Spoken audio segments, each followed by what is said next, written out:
Now, let us begin electromagnetic induction lesson 2. In electromagnetic induction lesson 1, we learnt about magnetic flux. The symbol was phi and it was B dot A, where A was area, that was equal to BA cos theta. You can take A as area or S as area, and this was defined as, the magnetic flux was defined as number of magnetic lines of force crossing through an area normally. If all of them crossing through the area normally, it is fine. If it is not crossing through the area normally, then we have to take the dot product of the magnetic field and the area. Then the field lines becomes normal to the area. Now let us go back to electromagnetic induction lesson 2. What it is, we know from current electricity that current I is equal to V over R, where V is a potential difference, and the maximum value of V, was called the EMF E. Now, means there was a, let's say, resistance. This was a voltage source. Now, voltage V, and the current I was equal to V over R. Now the question here is, without having a source like this, voltage source, how to induce current? That is the main purpose of this lesson. Now, how to produce current without a battery? For that, let us understand magnetic field lines and where they are concentrated. I will show in the next page. And how the magnetic flux associated with a coil changes, how it changes, and if it changes with time, then current is induced in the coil. That is what we will learn. So first let us look at how the magnetic field lines are associated with a magnet and where they are concentrated. Look at this page. Magnetic field lines and where the flux, the expression phi was BA cos theta is more. Look, this is a bar magnet, north pole, south pole. These lines are magnetic field lines. Magnetic field lines are not lines actually. Means if you keep a north pole here, this is the north pole of a magnet, bar magnet, this is the south pole of the same bar magnet. If you keep a north pole, unit north pole here, it will follow this path, it will travel along this path. That is shown by this small magnet, a magnetic needle. If it is kept here, it will follow this path like this. It will go from north to south. If you keep a north pole here, that will be repelled by this north pole and will be attracted towards the south pole. So this is another magnetic field line. This is another magnetic field line. They are not starting here and ending here. They are in fact passing through the magnet. Outside the magnet, it is from north to south, and within the magnet, it is from south to north. Similar line pattern like this, like this, like this are also on this side. Means like this. Means like this. Right, so starting from the north and passing through the south and within the magnet from south to north. These lines, the path, this is not a line, the path along which a north pole moves when kept near a magnet. These are called the magnetic field lines. Look, they are more concentrated here, they are more concentrated here, they are not concentrated here. And I have shown it here in another diagram. This is the north pole of a bar magnet, south pole of a bar magnet. So if you keep a unit north pole here, they will move along this path, along this path, along this path, along this path, and it will continue like this, and it will continue like this. So the magnetic field lines are concentrated here at the north pole and also here at the south pole. So if you keep a coil here, the number of lines of force passing through this will be more. And if you keep a coil here or an area here, if you keep an area here, the number of lines of force passing through that normally will be less. And if you keep an area here, the number of lines of force passing through that area will be more. Means the flux here is more, the flux here is less. The flux here is more, the flux here is more, the flux here is less. So then look at another diagram. The same thing. North pole of a bar magnet, south pole of a bar magnet. These lines indicate the magnetic field lines, means the path along which a unit north pole will move. They pass through the magnet also. These lines, they pass through the magnet from south to north. So the flux here will be more, here will be more, here it will be less, here it will be less, because they are concentrated here more, here they are more concentrated. So the flux here is more, here is more, here is less, here is less. Now, this is another horseshoe magnet. I have drawn the magnetic field lines for you between north and this is north pole, this is south pole. So the concentration of magnetic field lines are more here, more here. They are less concentrated here, less concentrated here. Similarly, here another north pole, south pole of a bar magnet.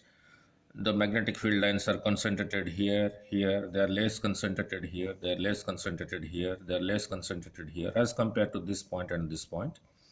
So if you keep an area here, the number of lines of force passing through this is more as compared to this position. Means the flux here is more, the flux here is less. Magnetic flux is less. Now, I have drawn another diagram.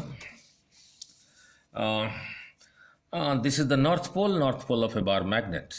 If you keep a unit north pole here, it will be repelled by this. It will go like this. This north pole will also repel.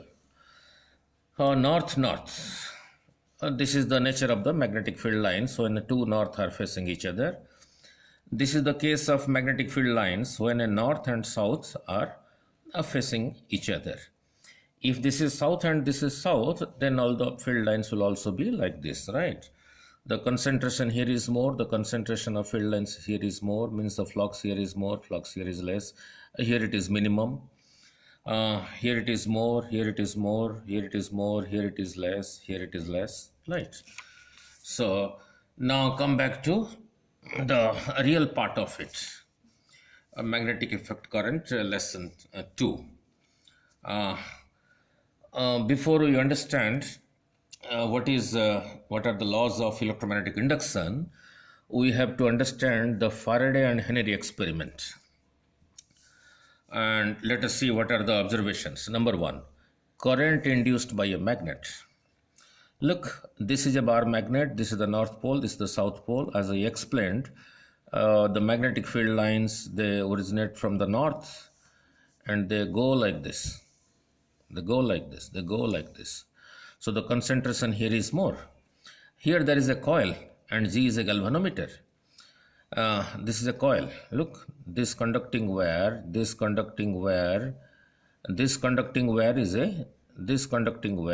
the form of a coil, is kept here.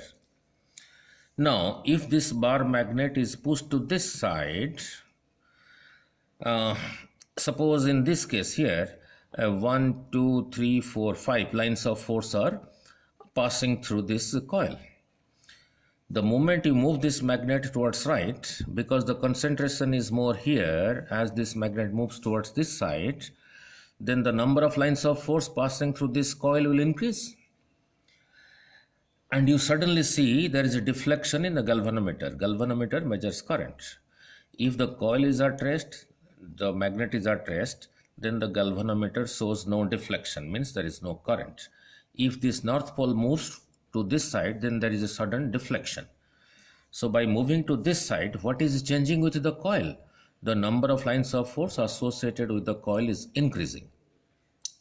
Now, if you push this magnet to this side, then the coil being fixed, then the number of lines of force passing through the coil decreases. Means there is a change of flux. Here also you will see a deflection. While passing to this side, when the magnet was pushed to this side, if the deflection is towards right, if the magnet is pushed to this side, then the deflection will be in the other direction, means the direction of the current reverses. So those are the observations I have written. When the north pole moves towards the coil, the galvanometer shows a sudden deflection. The galvanometer is connected to the coil, means current I is induced in the coil. Second observation, when the magnet moves away from the coil, to this side from the coil, uh, then there is a deflection in the galvanometer, but to the opposite side, means current is induced, means the direction of current reverses. So the current is also induced if south pole moves towards or away from the coil. Instead of north pole moving towards the coil, if you reverse the magnet like this and move the south pole towards the coil, then there is also deflection. If you move it away from the coil, there will be deflection. What you have to remember is, if north pole is moving to this side, uh, from this side of the coil, if you watch, the direction of current will be anticlockwise. Now, if south pole moves to this side, if you keep the magnet like this and move the south pole to this side, the direction of current on this side of the coil will be clockwise. That is what we will study in Lenz law. So the fourth conclusion, I is more if the magnet moves faster towards or away from the coil. If you move the magnet slowly, the current is less. If you move the magnet faster towards it, then the current is more. Means it depends on time.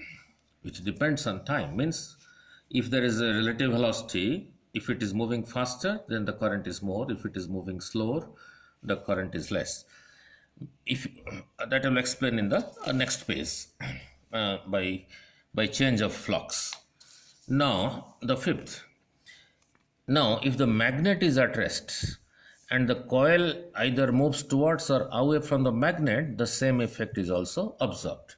Means you keep the magnet fixed here at rest, move the coil towards the magnet, then there is also increase in flux. So there is a deflection. If you move the coil away from it, keeping the magnet fixed, then also there is a deflection.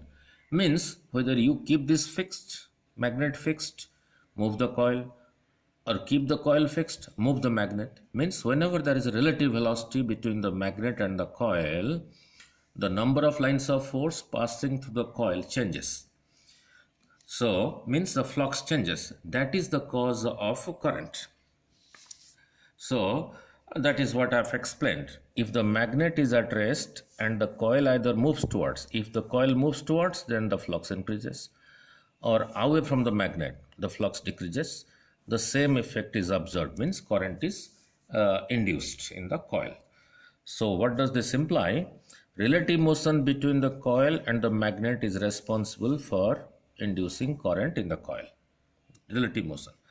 Now the second experiment, current induced by current. Current induced by current. Let me explain in a diagram. Current explained by, induced by current. Look, there are two coils, one coil here, another coil here. This coil is connected with a galvanometer G, coil name is C1. This is another coil named C2.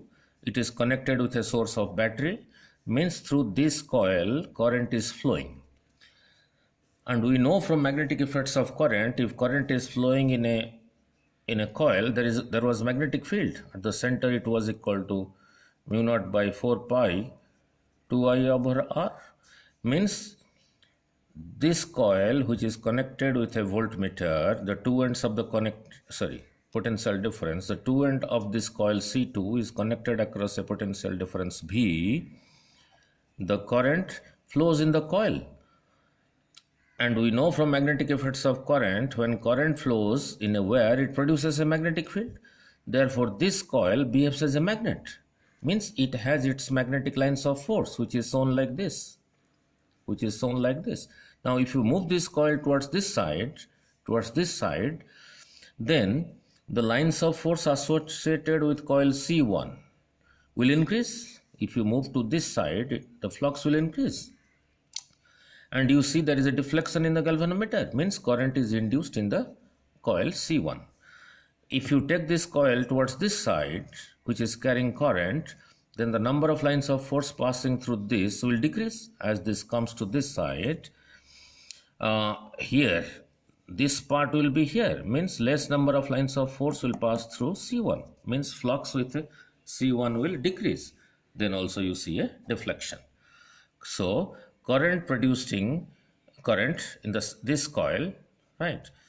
Now the third one, current induced by changing current. Now look, this coil is a C1, this coil is C2. This coil C1 is connected with a galvanometer, and this is at rest, this is at rest. In this case, this was moving. In this case, both of them are at rest, means there is no relative motion. This coil is connected with a battery having voltage V. If you switch on this key, the moment you switch on when the key is not switched on, there is no current here. Means this coil does not behave as a magnet. So no magnetic lines of force are associated with C1. The moment you switch on this key, the current flows through this coil C2. So this behaves as a magnet. So some of its lines of force will pass through this. When the key was not closed, the number of lines of force passing through this was 0. When the key is open, the number of lines of force passing through this is 0. The moment the key is closed, current passes through C1. This behaves as a magnet, so its magnetic lines of force are passing through this. Previously, number of lines of force passing through this was 0. Now some lines of force are passing, means there is an increase in flux. So you see a deflection. Similarly, but if you keep the key pressed continuously, key is completely pressed. So this is behaving as a magnet, C2. The coil C2 is behaving as a magnet. But this is not moving towards this, nor this coil is moving towards this. So the number of lines of force passing through coil C1 is fixed, means it is not changing. So when these two are not in motion and this key is kept pressed, the number of lines of force passing through the coil does not change. It is passing through, but it is not changing. Only if it changes, then the flux changes, then the current is induced and there is a deflection in the galvanometer. So that is what I have explained. K is pressed, current induced. K is released, the current is also reduced. The key K is kept pressed, no deflection in the galvanometer, right? So these are the three things. Now from these three observations, in all these three cases, what is happening? The magnetic flux phi linked, associated with the coil changes with time. And this is the cause of current induced in the coil. And this is the cause of current, and hence an EMF is induced in the coil. Due to this, current is induced. And the current is due to some voltage V, and maximum value of V is called EMF E. So the conclusion is, whenever there is the flux associated with a coil is changing, an EMF is induced in the coil, and since the coil has a resistance, so the current flows in the coil. So let us now go to the mathematics part of it. Let phi 1, the magnetic flux linked with a coil initially at some instant. Now, if you move the magnet towards the coil or away from the coil, the flux changes. Or if you keep the magnet fixed and move the coil towards the magnet or away from the magnet, then also the flux changes. So let phi 1 is the flux, initial flux. Phi 2 is the magnetic flux after time t. So if you are moving the magnet towards the coil, if you are moving the magnet towards the coil, then the flux increases. Oh, 1 second. If you take the magnet away from the coil, then the flux decreases. So here you cannot say whether phi 1 is more or phi 2 is more. So it depends. So according to Faraday's law of electromagnetic induction, now the change of flux is phi 2 minus phi 1. Now in t time the change of flux is phi 2 minus phi 1. On unit time, it will be phi 2 minus phi 1 over t. According to Faraday's law of electromagnetic induction, the EMF, I am using small e symbol, is proportional to this, how the flux is changing with respect to time, where small is the EMF. So E is equal to some constant to replace this proportionality, phi 2 minus phi 1 over t, k is taken as 1, therefore E is equal to phi 2 minus phi 1 over t. Now, so as I said you before, if you move the magnet faster, if it moves faster means T is less. If T is less, E is equal to more, because this is a fraction. So this can be written as EMF is equal to minus d phi by dt. The meaning of this minus I will explain in Lenz's law in the next video. Suppose the coil has n number of turns. Then the EMF will be n times this. Let capital N is equal to total number of turns in the coil. So the EMF will be n times this. The meaning of this negative sign I will explain in Lenz's law. In Lenz's law, right? In the next video. So if it has n number of terms, the EMF E is equal to minus n d phi by dt. So I is equal to, since there is an EMF, so the current I will be equal to V by R. The maximum value of V is called EMF E, that is E by R. And for EMF E, I am using a symbol small e here. So E by R, where R is the resistance of the coil. So I is equal to voltage over resistance, or EMF over resistance. EMF is equal to N d phi by dt over R. This negative sign only says some concepts that I will explain in the video. Means suppose this is a coil. This is the north pole of a magnet. This is the south pole.